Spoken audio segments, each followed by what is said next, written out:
बिस्मिल्लाहिर्रहमानिर्रहीम। कभी आपने ये देखा है कि दिन के वक्त आपको तारे नज़र आए हों?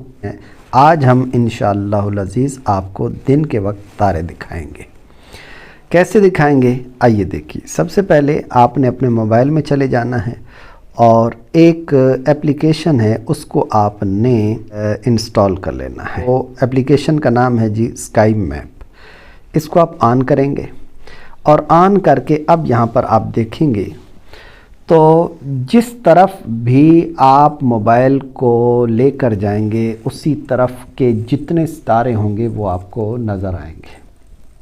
देखिए इस वक्त ये आपको होराइज़न नज़र आ रहा है और इस तरफ मैं जहाँ जहाँ मोबाइल को घुमा रहा हूँ, जैसे ये ईस्ट है, इसी तरह ये नॉर्थ है, ये आप देखिए ये नॉर्थ है, और ये ऊपर आप चले जाएं और देखें तो ये है पोलरिस, जिसको हम कुतुबी तारा कहते हैं।